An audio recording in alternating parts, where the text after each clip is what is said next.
দেশের সন্দেহভাজন বিদেশিদের আনাগোনা বেড়েছে বলে মন্তব্য করেছেন বিএনপির স্থায়ী কমিটির সদস্য মির্জা আব্বাস।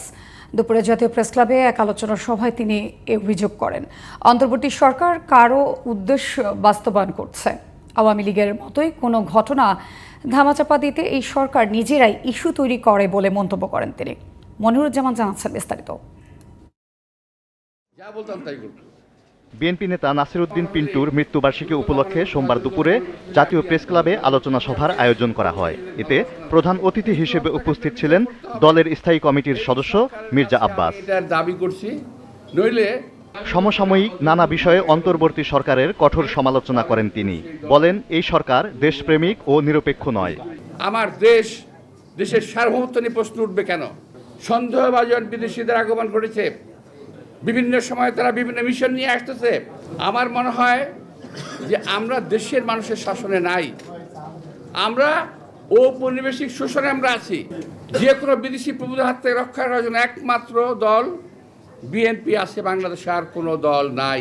কারো কাছে বিক্রি করার জন্য দেশ স্বাধীন করেননি মন্তব্য করে বিএনপির স্থায়ী কমিটির এই সদস্য বলেন, জনগণের মতামত ছাড়া মানবিক করিডোর দেওয়ার অধিকার অন্তর্বর্তী সরকারের নেই। সেন্ট মার্টিন, সাজেক, বাগাইছড়ি এই সমস্ত এলাকা আজকে আমাদের যাওয়ার একটা দ্রোহ হয়ে গেছে।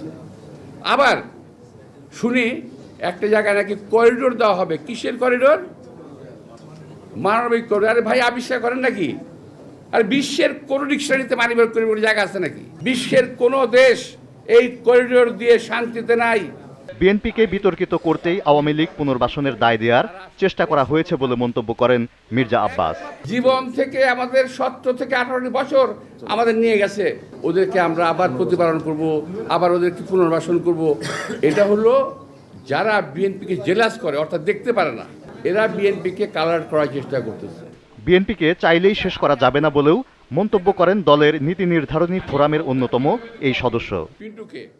Moniruzzaman, GTV news, Dhaka.